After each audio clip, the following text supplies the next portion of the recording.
We're going back to the birthplace of a rivalry, the Celtics and the Lakers in the 60s. Hi, everyone. Glad you could join us. This is Kevin Harlan with Steve Kerr and Clark Kellogg as we look back at one of the best rivalries in the NBA. We get a chance to look at the tape of Bill Russell and his Celtics as they take on Jerry West and the Lakers. Two great teams going head-to-head here in Boston. And there are a lot of greats on display here beyond Russell and West. I mean, Elgin Baylor also is a factor, and I'm sure we'll see some great plays from Hondo, John Havlicek as well. We'll see shortly if the Lakers can get the better of Russell's Celtics, who simply dominated the entire decade of the 60s. A look now at the Celtics side. Russell anchoring the middle as always. He's joined by Tom Sanders up front. Casey Jones runs the show at point, and out on the wings it's Sam Jones and Havlicek. On the other side, the Lakers come out with Ellis in the middle.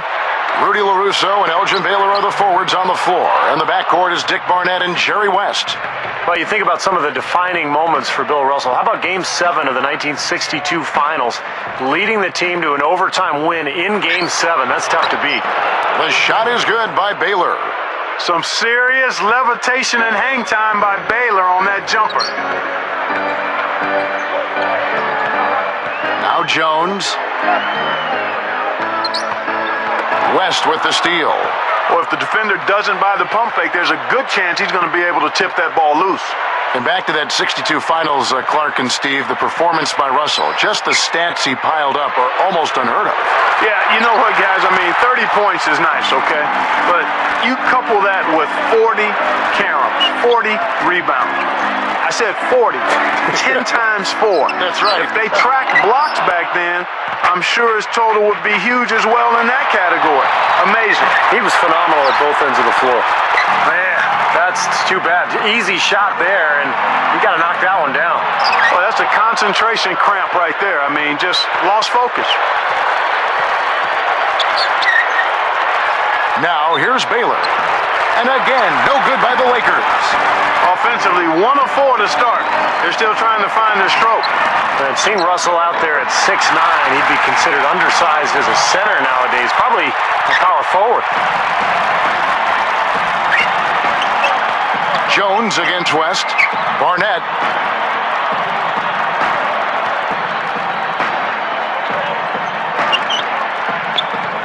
Defended by Jones. Shot clock at 6. Baylor against Havlicek.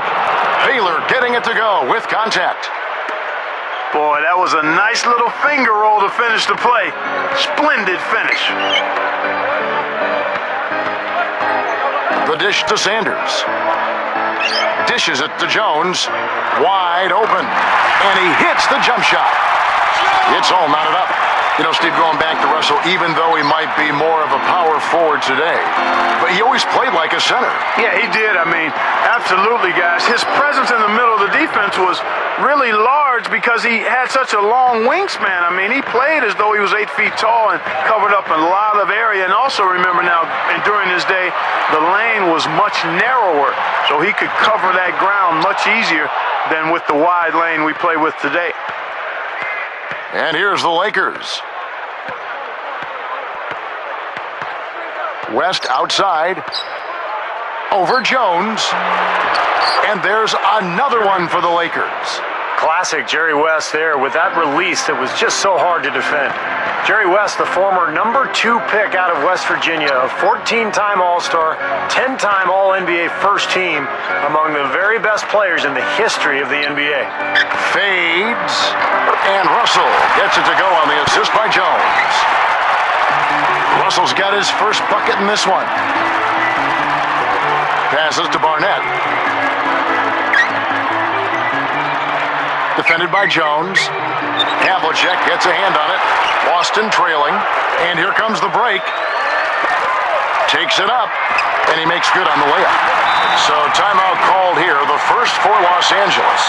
And Jerry West, a franchise player for the Lakers throughout his 14-year NBA playing career. Yeah, he was. I mean, he got them 1 title as a player and 7 more as the Lakers GM in the 80s and 90s. He's played a significantly huge role.